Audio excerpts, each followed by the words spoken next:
它的前身呢是物质乐园哈。那物质乐园拆除之后，阮地方就咧想讲要那个活化，所以呢，刚好它的位置是伫咱的庙的边啊，所以营造出来呢，跟庙的文化刚好是相符的啦哈。可以说是一个非常让人家觉得好玩好看的地方哈所以相信这个公园在这促进我们的宗教文化也好，促进我们的观光的经济效应也好，一定会有一个很大的帮助。针对跟我们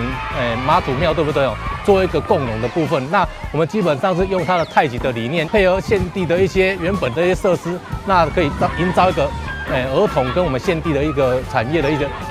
结合的部分。除了这个中间这个太极的喷水池以外，那两侧有一些游具的部分，加上一些凉亭的部分，营造出一个我们妈祖庙一个庙会的部分这样子。掌握施政3分钟，台南进步向前冲。请剪彩。这是一个具有宗教文化意义又具有亲子意义的这个公园，大家可以看到许多大人小朋友都很喜欢来这边。那最重要的是，它在庙方的全力支持下，在短短1年内就已经能够完工，克服了许多工程上的困难，还有地下箱涵的这个问题。那我想这是非常不容易的。那也感谢土城鹿耳门圣母庙他们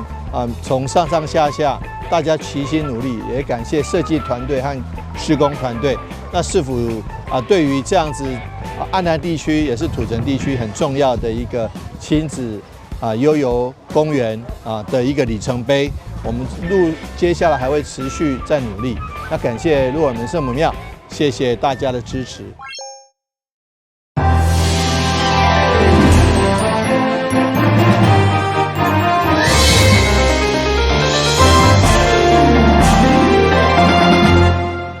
大家好，我是陈碧纯，欢迎收看6月17号礼拜一的中嘉台南地方新闻。每一当6月是家庭暴力防治月，台南市政府为了让更较侪民众做伙加入防止暴力的行列，特别举办社区防暴嘉年华。除了宣导113 24点钟保护专线以外，嘛呼吁所有的民众共同来预防家庭暴力。为向民众宣导防治家庭暴力的观念，防暴嘉年华活动透过生活议题闯关加游戏，互来参与的亲子拢会当清楚。尤其近年来受害者已经不只是女性，所以市府小局特别每一当6月防治月加强宣导，也吸引超过300位社区民众共同响应。现场并透过流沙化的设计，向前汇集众人要来反暴力。请启动。透过这个灌溉的方式呢，象征城市愿景，刻画出色彩人生。有没有看到色彩不断的浮现？这里面写的是113一起防暴。会中副市长赵清惠嘛代表市长吴伟贴颁发全市36个防暴社区的奖牌，以及37个社区防暴宣讲书的证书，肯定社区人员守护街头巷尾的辛劳，希望用社区的组织来做到初级预防的工作。当然，一旦发现有任何家庭暴力，拢会当卡113保护专线。呼吁所有的市民朋友们，如果你发现社区中有家暴事件，可以打11324小时保护专线，紧急情况更可以拨打110，共同响应防暴我加1，达到减暴、止暴、零暴的目标。社局指出，对105年开始栽培在地社区甲邻里用组织来主动关心，为中社区嘛用舞蹈号召更较侪幼稚共同来导入防暴的阵容，一步一步扩大社区防暴的据点。台南新闻军集采访报道。中华艺术科技大学6月15号举办毕业典礼，包括理业干部甲研究所。总共有1983位毕业生，校长孙益民也勉励毕业生一定要不断的学习，并且有良好的工作态度。中华艺术科技大学创校56年，培育不少的艺术健康专业人才。113年毕业典礼15号上午举行，总共1983位的毕业生共同参加。伫个开场的太鼓表演，场面热烈，贵宾云集。会场包括总统赖清德甲副总统萧美琴，嘛以贺电来祝贺毕业生。而立法院长韩国瑜甲台南市长黄伟哲，则分别以影片来祝福。校长孙益民伫个致辞时，除了以历届毕业的校友杰出的成就，甲师生优秀的表现，勉励毕业生莫看小家己，并且以不断的学习甲良好的工作态度来勉励全体毕业生。是我们中华医大113年的毕业典礼，也是创校56年来第51届的毕业生毕业典礼。这也意味着，经由本校培育的医事健康领域专业人才，发挥所长，贡献所学，已经超过半个世纪。人才是国家和社会发展与进步的力量，而每一位华裔人都是这股力量的汇集者。校长在这里要祈勉大家，不要小看自己，我们是最棒的。你们可以因为不断的学习而具备本事，将来拥有自己更多的工作选择权利，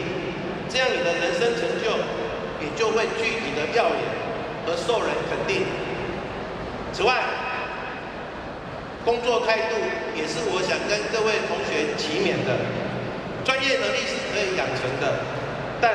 拥有很好的工作态度，是你打开职涯广度和深度的敲门砖。校长希望你们今天毕业之后踏入职场，能够做一个懂得沟通、团队合作、会协调，而且是主动积极的人。相信秉持着不断的学习、良好的工作态度，你必定能为你的人生路程上开出灿烂的火花。典礼最后，有的学校教务长王志达推荐这届全体毕业生的人数，有的校长孙益民颁发毕业证书甲褒奖。会场包括中华艺术科技大学的董事长陈志文、台南市立病院的院长蔡良敏，甲家长会长嘛拢上台致辞，并颁发各项的学业成绩优良奖。台南新闻林根采访报道。不管搁较无闲，嘛爱兼顾着爱情。台南女国际青年商会为1988年成立到今嘛，每一档拢会举办单身交流演习营。今年特别请来交友平台专业服务团队，利用欢乐擂台方式，有近两性之间的距离，希望参加者会当找到结婚的对象。配合台南市政府提高结婚率及生育率，拯救少子化危机，台南女国际青年商会举办两性平权甲单身交流演习营，替还未结婚的男女开启爱情的红线。另外一方面，嘛推广两性良性沟通的重要性，互相彼此的学习与认识，这样子其实可以减少很多问题的产生。那单身的人如果有找到就是另外一半的话，其实也可以减少一些犯罪的一些行为啊，像现在很多性侵啊、性暴力，就有办活动来提升我们的社交平台，还有让大家可以一起互相来认识的这个机会。那当然也非常感谢我们蔡小薇议员跟林俊宪立委的大力支持。这摆除了有塔罗牌会当参考感情运势，也搁特别请来专业交友平台团队，用欢乐擂台的方式主持差热气氛，互双方更了解互相，还是两性关系经营技巧。建议大家把你的眼光稍微调宽一点点，其实跟不讨厌的人，有时候当个朋友，不要那么的目的性。相信我，2024、2025是桃花洞的时候。这摆总共有36位单身青年男女报名参加，透过几天的活动学习、自然互动、认识新朋友、拓展人际关系，增加生活色彩，希望找到好姻缘。台南新闻所会采访报道。台南市警察局第一分局庆祝警察节，特别举办继往开来第一分局警政施工特展，互参观的贵宾为历史的角度来回顾分局甲民间力量的记录。市府副秘书长殷世熙也到场，向警察同仁甲民力表达感谢。第一分局自民国39年创设迄今，已经有74年的历史，是台南府城最早成立的警察分局，所以特展名为“南警第一”。而这场展览不只记录了警政轨迹，更使得警察故事得以永续传承。第一分局警政时光特展揭幕典礼正式开始，请长官与贵宾揭幕。请现场的贵宾及长官掌声鼓励。讲第一分局吼，当第一咱就第一早，上早民国39年就成立，这个分局搬过3遍啦。哦，第一遍伫武德街，本开始成立伫康乐所楼上过来搬武德街。第二遍咯，你有看到遐50年搬伊即摆的行政中心啊，车惠顾事故，70年搬来这里。啊，过程中真侪派出所的成立，其中有一个胜利派出所，78年3月搬去林森路。啊，叫东宁派出所，这个代表讲胜利派出所两个意义，第一个也是讲局长的意义，伊伫讲胜利派出所做个锁定。第二个意义吼，伊搬去东宁派出所先靠阿伯吼，要囤土囤几啊吨安尼啦。伊莫讲遐钱拢摕去当，拢摕去囤土啦，囤东宁派出所讲这个故事。所以这个第一分局严格的才有出现。第二吼，这有上重要是人咧做代志，所以我甲第一分局吼历任的分局长啦，咱的警委会主任。民防中队长、义警中队长、志工中队长、巡守中队长，甲起哩，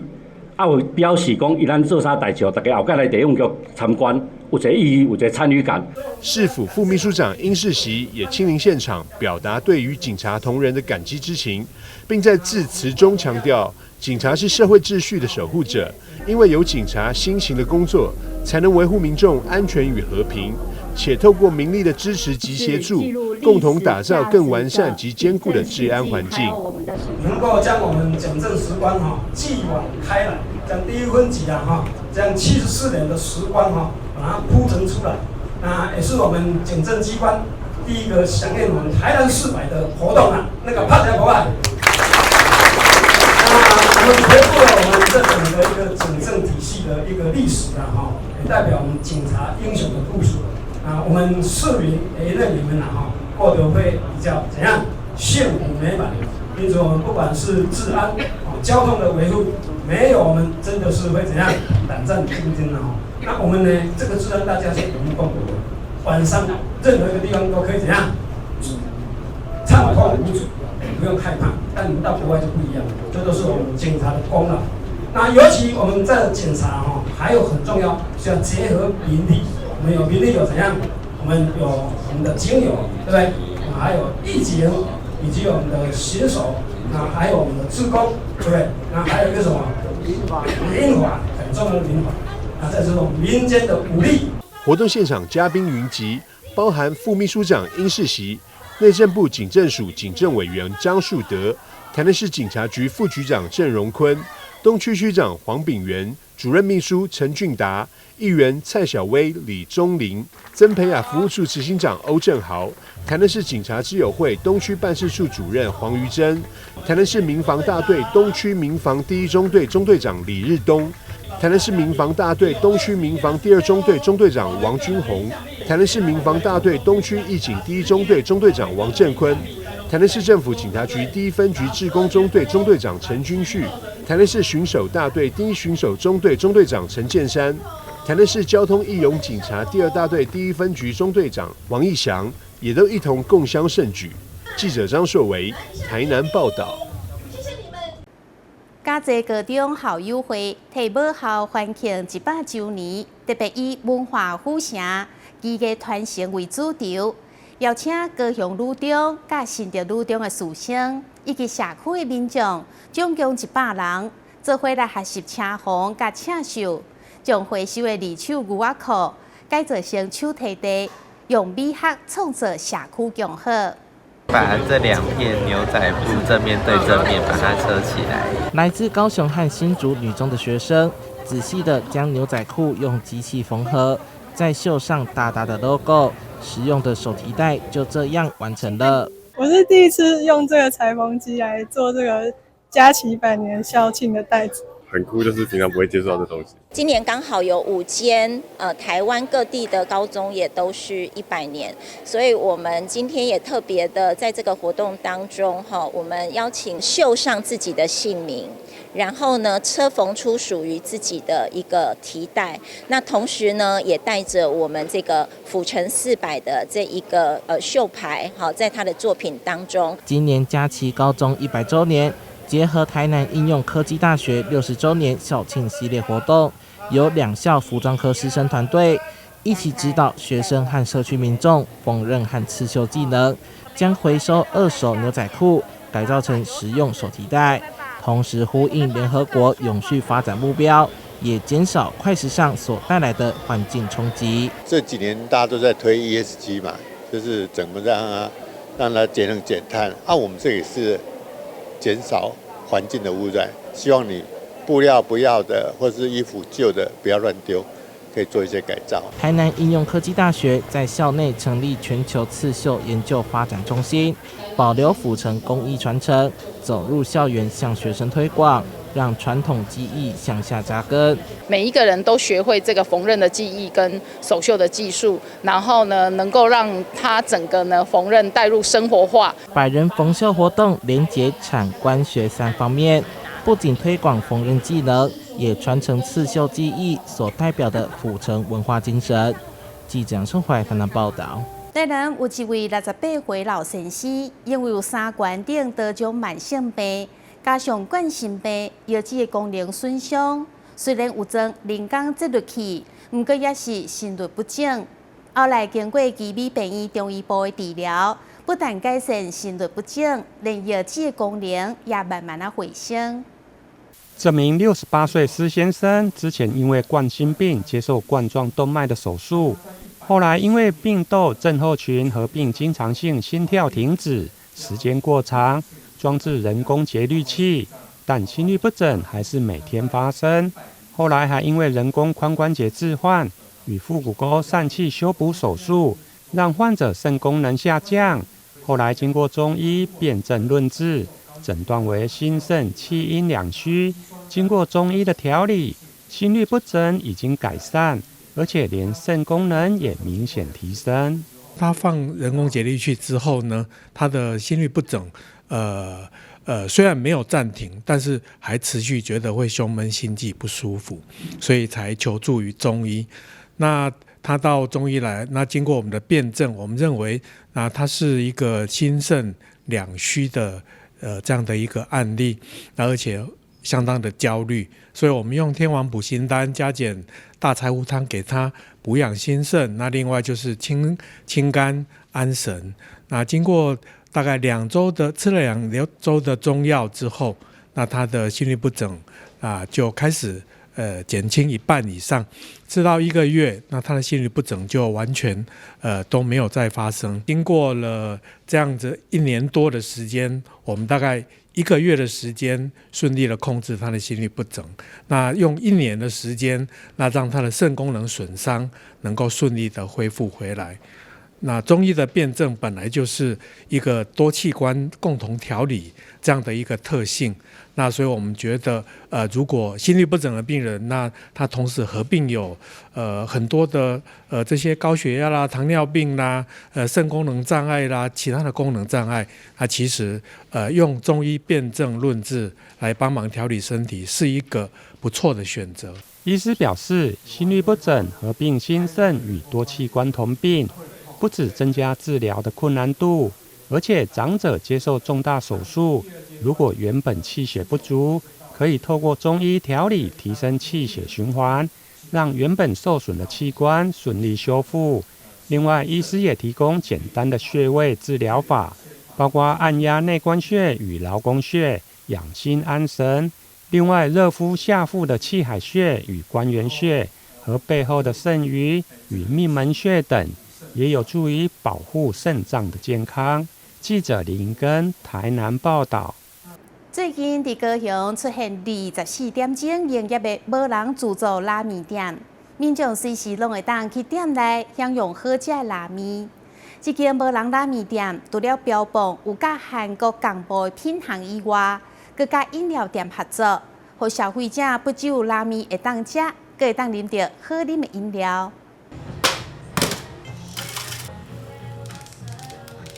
亲自烹调韩国拉面，小菜配料也都任你夹。最近像这样的无人自助拉面店越来越多，而客人可以选的面体种类与口味也都相当多样化。走进这间面店，就像走进拉面图书馆。而在没有店员的状况下，客人们要怎么享用韩国拉面呢？就是先到机台，然后做点餐的动作。是先点选内用，然后找寻你自己喜欢的口味，然后再去做结账。像我们可以单点那个蛋啊、起司片、猪肉片跟牛肉片。拿到单子，它的那个单号上面会有排号，那就是找寻你要的口味，这样子。拿完面之后呢，就到里面拿铝箔盒，然后把泡面放进去，加你想要的配料，就依照指示下去做烹调。只吃面的话可能会不够满足，因此这间无人拉面店选择异业结盟，与饮料店共同合作，客人还可以在点餐时享有加购饮料的折扣。这样的模式也创造异业结盟的新风潮。对，因为我们是采那个刚好是我们旁边是饮料店，所以我们是采异业结盟的方式合作。那我们这边如果是有到我们这边消费的话，饮料可以那个每个全品项就是折10块，那就是在那个自助点餐机上面做点餐这样子，上面就是有另外可以加购饮料的选项。对，觉得是还蛮方便的，就是至少不用自己备这么多料，有提供这么好的场所让你来做使用。大致上就是觉得是新鲜的东西，然后自己煮也是很有乐趣。然后煮完吃完觉得还蛮好吃的这样子。店内都有清楚的指示，让客人可以安心自助煮面。只要让机器帮你煮面，就不用担心面被煮烂。搭配小菜与起司等配料，让人能够在台湾享受道地的韩国拉面风味。业者期待透过这样异业结盟的模式，能抢攻外食族群，成为台湾无人拉面店的新典范。记者朱经纬、周福庆高雄报道。基隆外海第一届出现海狗。有60档自立的船长林永新，就发现一只小海狗。这只小海狗呢，探头趴伫个船仔边，船长赶紧摕出手机翕下珍贵的画面。国立海科馆表示，海狗一般是出现伫个日本海域，伫个台湾的外海出现，真正非常难得。蓝蓝的大海中出现一只黑色不明物体。仔细看，竟然是一只海豹，让船长超惊喜，赶紧拿起手机记录。中午11点的时候看到的，船旁边怎么有一怪物在那边，然后要爬上我的船，然后我就赶快拿手机把它拍起来。游出去以后啦，再经过10多分钟，又回来一次，从来没有在这种海域看到这种东西。怎么说？因为我觉得这个海豹的东西。不是我们热带的动物啊，那应该是在寒带啊。小海豹时不时探探头，拍打着渔船，仿佛是想上船一样，呆萌的模样一点都不怕生。围绕在船边长达20分钟，就连从事渔业超过半个世纪的老船长也说，解锁人生第一次。我很吓一跳哈，居然发觉海豹出现在台湾的北部海域，这是非常非常的难得。然后，而且因为一般这种海豹大概最多出现在日本的海域然后会出现在台湾北部海域，算是一个相当罕见的现象。而且这件事情最特别的是，林信勇船长他是一个很用心的船长，他不止把他的坐标啊，然后他写下来然后另外他还会拍他的照片还有影片那这是一个最佳的公民科学家的一个方式然后他所记录的资料，未来对台湾有关于海兽的分布资料，它就是一个很重要的一个贡献中华鲸豚协会初判落单的海豹可能是斑海豹幼体，虽然去年屏东旭海也曾经出现海豹踪影，不过对于台湾气候来说确实很罕见。这一次小海豹意外来访，也成了北台湾难得一见的奇景。记者黄少明基隆报道。感谢你收看6月17号的《中嘉台南地方新闻》，我是陈碧纯，咱再会。